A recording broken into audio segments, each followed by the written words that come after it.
ನಮಸ್ಕಾರ ಸ್ನೇಹಿತರೆ, ಇಡೀ ದೇಶದಾದ್ಯಂತ ಇರುವ ದೇಶದ ಎಲ್ಲ ರೈತ ಬಾಂಧವರಿಗೆ ಇದೀಗ ಬಿಗ್ ಶಾಕಿಂಗ್ ನ್ಯೂಸ್. ಹೌದು, ಕರ್ನಾಟಕಕ್ಕೆ ತಟ್ಟಿದ ಮಧ್ಯ ಪ್ರಾಂತ್ಯ ಯುದ್ಧದ ಎಫೆಕ್ಟ್. ಇದೀಗ 38,000 ಟನ್ ರಸಗೊಬ್ಬರಕ್ಕೆ ಕೊರತೆ ಎದುರಾಗಿದೆ ಸ್ನೇಹಿತರೆ. ಮಧ್ಯ ಪ್ರಾಂತ್ಯದಲ್ಲಿನ ಯುದ್ಧ ಪರಿಸ್ಥಿತಿ ಇದೀಗ ಕೇವಲ ಇಂಧನ ದರ ಏರಿಕೆಗೆ ಮಾತ್ರ ಸೀಮಿತವಾಗದೆ ಕೃಷಿ ಕ್ಷೇತ್ರದ ಮೇಲೂ ಕೂಡ ಪರಿಣಾಮ ಬೀರಲಿದೆ ಸ್ನೇಹಿತರೆ. ಹೌದು, ಪಶ್ಚಿಮ ಏಷ್ಯಾ ದೇಶಗಳಲ್ಲಿ ಉಂಟಾಗಿರುವ ಬಿಕ್ಕಟ್ಟಿನ ಪರಿಣಾಮವಾಗಿ ಕರ್ನಾಟಕದಲ್ಲಿ ಸುಮಾರು 38,000 ಟನ್ ರಸಗೊಬ್ಬರ ಕೊರತೆ ಎದುರಾಗಿದೆ ಎಂದು ಎನ್ ಚೆಲುವಸ್ವಾಮಿ ತಿಳಿಸಿದ್ದಾರೆ ಸ್ನೇಹಿತರೆ. ಈ ಕುರಿತು ಮಾತನಾಡಿದ ಸಚಿವರು, ರಾಜ್ಯದಲ್ಲಿ ಸುಮಾರು 14,000 ಟನ್ ಯೂರಿಯಾ ಕೊರತೆಯೂ ಕೂಡ ಉಂಟಾಗಿದೆ ಎಂದು ಮಾಹಿತಿ ನೀಡಿದರು. ಸಮಸ್ಯೆ ಪರಿಹರಿಸುವ ನಿಟ್ಟಿನಲ್ಲಿ ರಾಜ್ಯ ಸರ್ಕಾರದ ಅಧಿಕಾರಿಗಳು ಕೇಂದ್ರ ಸರ್ಕಾರದೊಂದಿಗೆ ನಿರಂತರ ಚರ್ಚೆ ನಡೆಸುತ್ತಿದ್ದಾರೆ ಎಂದು ತಿಳಿದು ಬಂದಿದೆ ಸ್ನೇಹಿತರೆ. ರೈತರು ರಸಗೊಬ್ಬರ ಬಳಕೆಯನ್ನ ಮಿತಿಗೊಳಿಸಿ ಪರ್ಯಾಯ ಕೃಷಿ ವಿಧಾನಗಳನ್ನು ಅನುಸರಿಸಬೇಕು ಎಂದು ಸಚಿವರು ಸಲಹೆ ನೀಡಿದರು. ಜೊತೆಗೆ ರಸಗೊಬ್ಬರ ದಾಸ್ತಾನು ಅಕ್ರಮ ವಿತರಣೆ ಹಾಗೂ ಬೇರೆ ಕಡೆ ತಿರುಗಿಸುವಿಕೆ ತಡೆಯಲು ಅಧಿಕಾರಿಗಳಿಗೆ ಕಟ್ಟುನಿಟ್ಟಿನ ನಿಗಾ ಇರಿಸುವಂತೆ ಸೂಚನೆ ನೀಡಲಾಗಿದೆ ಎಂದು ತಿಳಿದು ಬಂದಿದೆ ಸ್ನೇಹಿತರೆ. ಮುಂಗಾರು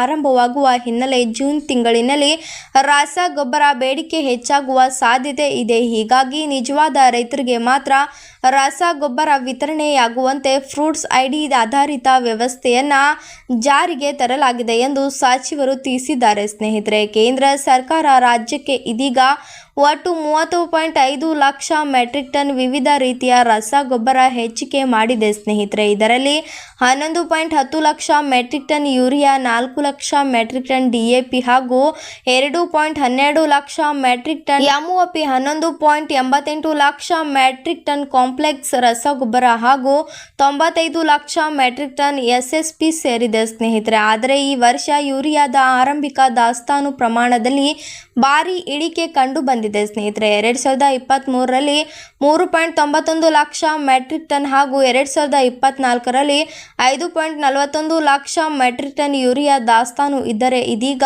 ಈ ವರ್ಷ ಅದು ಕೇವಲ 2.80 ಲಕ್ಷ ಮೆಟ್ರಿಕ್ ಟನ್ಗೆ ಕುಸಿದಿದೆ ಎಂದು ಸಚಿವರು ಹೇಳಿದ್ದಾರೆ ಸ್ನೇಹಿತರೆ. ಏಪ್ರಿಲ್ ತಿಂಗಳಿನಲ್ಲಿ ರಾಜ್ಯವು ಕೂಡ 4.2 ಲಕ್ಷ ಮೆಟ್ರಿಕ್ ಟನ್ ರಸಗೊಬ್ಬರ ಬೇಡಿಕೆ ಇಟ್ಟಿದ್ದರೂ ಕೂಡ ಕೇಂದ್ರದಿಂದ ಕೇವಲ 2.54 ಲಕ್ಷ ಮೆಟ್ರಿಕ್ ಟನ್ ಪೂರೈಕೆಯಾಗಿದೆ. ಇದರಿಂದಾಗಿ 1.48 ಲಕ್ಷ ಮೆಟ್ರಿಕ್ ಟನ್ ಕೊರತೆ ಉಂಟಾಗಿದೆ. ಇದರಲ್ಲಿ 38 ಲಕ್ಷ ಮೆಟ್ರಿಕ್ ಟನ್ ಡಿಎಪಿ ಹಾಗೂ 14 ಲಕ್ಷ ಮೆಟ್ರಿಕ್ ಟನ್ ಯೂರಿಯಾ ಕೊರತೆ ಎದುರಾಗಿದೆ. ಇದೇ ರೀತಿ ಮೇ ತಿಂಗಳಿನಲ್ಲಿಯೂ ಕೂಡ 4.54 ಲಕ್ಷ ಮೆಟ್ರಿಕ್ ಟನ್ ರಸಗೊಬ್ಬರ ಅಗತ್ಯವಿದ್ದರೂ ಕೂಡ ಇದುವರೆಗೂ ಕೇವಲ 1.77 ಲಕ್ಷ ಮೆಟ್ರಿಕ್ ಟನ್ ಮಾತ್ರವೇ ಕೂಡ ಪೂರೈಕೆಯಾಗಿದೆ. ಇನ್ನು 2.77 ಲಕ್ಷ ಮೆಟ್ರಿಕ್ ಟನ್ ರಸಗೊಬ್ಬರ ಬಾಕಿ ಇದ್ದರೂ ಕೂಡ ಇದರಲ್ಲಿ 65 ಲಕ್ಷ ಮೆಟ್ರಿಕ್ ಟನ್ ಯೂರಿಯಾ ಹಾಗೂ 78 ಲಕ್ಷ ಮೆಟ್ರಿಕ್ ಟನ್ ಡಿಎಪಿ ಸೇರಿದಂತೆ ಈ ಪರಿಸ್ಥಿತಿ ಶೀಘ್ರದಲ್ಲಿ ಸುಧಾರಿಸದಿದ್ದರೆ ಬಿತ್ತನೆ ಅವಧಿಯಲ್ಲಿ ರೈತರು ಗಂಭೀರ ಕಷ್ಟವನ್ನು ಎದುರಿಸಬೇಕಾಗಬಹುದು ಎಂದು ಸಚಿವ ಚೆಲುವಸ್ವಾಮಿ ಎಚ್ಚರಿಕೆ ನೀಡಿದ್ದಾರೆ ಸ್ನೇಹಿತರೆ.